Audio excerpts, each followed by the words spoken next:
हज़रत अबू इमाम बाहली रज़ी अल्लाह ताला अन्हु पाण फरमाइनि था त मदीने वारे साईं पाण फरमायो त हर मुसलमान जे सॼे पासे जो जेको फ़रिश्तो आहे जेको नेकियूं लिखंदो रहंदो आहे उहो फ़रिश्तो खॿे पासे वारे फ़रिश्ते जे मथां हाकिम आहे।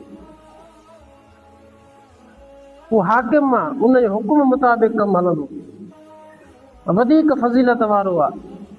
ऐं मदीने वारे साईं हदीस आहे, मदीने वारे साईं पाण फरमायो जॾहिं को बंदो मुंहिंजो उम्मती जॾहिं को नेकी कंदो आहे उहो फ़रिश्तो ओड़ी महिल 10 नेकियूं लिखी छॾियो, ओड़ी महिल ई बिना के देर जे, बिना के टाइम ज़ाया करण जे, हेॾो हे नेकी करे वेठो उन 10 नेकियूं लिखी छॾियो। एतिरी करम नवाज़ी।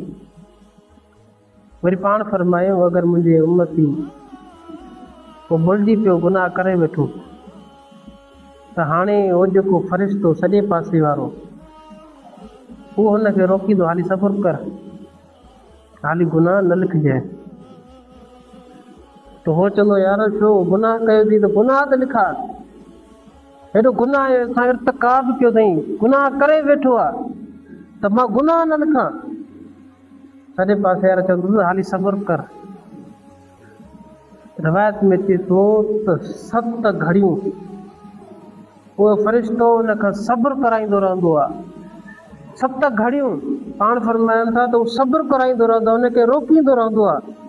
उहो फ़रिश्तो चवंदो आहे बी कहिड़ी ख़बर तौबा करे हुजे, कहिड़ी ख़बर तौबा करे हुजे, तूं गुनाह ई न लिखियसि। पाण फरमाइनि था तूं 7 घड़ियूं उहो फ़रिश्तो हुनखे इंतज़ारु कराईंदो रहंदो आहे, उमेद में हूंदा आहिनि त भई तौबा करे वठे त इहो गुनाह ई न लिखिजेसि। पर जॾहिं अफ़सोस सां को बंदो गुनाह जी माफ़ी अल्लाह ताला खां नथो वठी सघे, तौबा नथो करे, पोइ मजबूरन हुन हो फ़रिश्तो सिर्फ़ु हिकु गुनाह लिखो ऐं नेकी ॾिस, हिकु नेकी कईसीं त हुन ओड़ी महिल 10 नेकियूं लिखियूं। ऐं हिन हिकु गुनाह कयो आहे त 7 घड़ियूं हिकु इंतज़ारु कयईं ऐं तौबा करे त पोइ त लिखिबो ई न। पर अगरि तौबा न करे सघियो, अहिड़ो को बदकिस्मत शख़्स आहे, अगरि तौबा नथो करे सघे त बि हिकिड़ो गुनाह लिखो। केॾी करम नवाज़ी आहे। वरी मां ॿी रिवायत पढ़ी त मदीने वारा साईं वरी ॿिए हंधि फरमाइनि था, मदीने वारा साईं पाण फरमाइनि था त इहो फ़रिश्तो छा कंदो आहे, जॾहिं नेकी ईंदी आहे त लिखंदो वेंदो आहे। वरी अगरि को बंदो हिकु गुनाह करे थो त हुनखे फ़रिश्ते रोकींदो, बी सब्र कर। इंसान आहे, कॾहिं कूड़ ॻाल्हाए वई, गीबत करे वई त गुनाह कंदे ख़बर नथी पए। हिन दौर में दौरे हाज़िर में त गुनाह जी ख़बर नथी पए न। दुकान वञी 2 कूड़ ॻाल्हाए त 2 गुनाह मिली विया। कंहिं दोस्त में खिलंदे खिलंदे गिला निकिरी वई, गुनाह मिली वियो।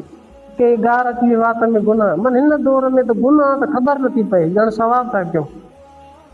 पाण फरमाइनि था अगरि हिकिड़ो गुनाह कई त हुनखे सब्र कराईंदो, सब्र कर, हाली न लिख। वरी जॾहिं ॿियो गुनाह कंदो त वरी हुनखे सब्र कराईंदो, वरी ईअं 3 गुनाह कंदो त वरी मदीने वारा साईं पाण फरमाइनि त वरी सब्र कराईंदो। ईअं 4थो गुनाह जॾहिं 5 गुनाहनि ताईं पहुचंदो त फ़रिश्तो चवंदो त यार हिन हाणे 5 गुनाह कया आहिनि, हाणे त लिखणु ॾे। त जेको सॼे पासे वारे फ़रिश्तो हूंदो आहे उहो छा कंदो आहे, उहो हुन खॿे पासे वारे फ़रिश्ते खे चवंदो आहे पर हिकु कमु कर, हिन जेके हिकु नेकी कई हुन में मां 10 नेकियूं लिखण वारो, पर अफ़सोस आहे 5 गुनाह करे वेठो आहे। हाणे हिकु कमु था कयूं, एग्रीमेंट था कयूं, तूं 5 गुनाह हेॾो ड्राए छॾेसि, मां हेॾो 5 नेकियूं लिखी छॾियूं। पर 5 गुनाह कई, हेॾो हिकिड़ी नेकी कई त सॼे पासे वारो फ़रिश्तो चवंदो फ़रिश्ता तूं इहे 5 ई गुनाह ड्राए, मां हेॾो 5 नेकियूं घटि करे लिखंदोमांसि, पर 5 लिखंदोमांसि। केॾी महिरबानी, केॾी अता आहे मदीने वारे साईं जी उम्मत सां। अल्लाह ताला केॾो प्यार आहे। इहो छाजे करे आहे? मदीने वारे साईं जी ज़ात जे करे आहे। त उसां उन आका खां दूर थी विया आहिनि, मदीने वासी दरबार खां परे हलिया आहिनि। जे हेतिरी महिरबानी कराई, हेतिरी करम नवाज़ी असांजे मथां कराई,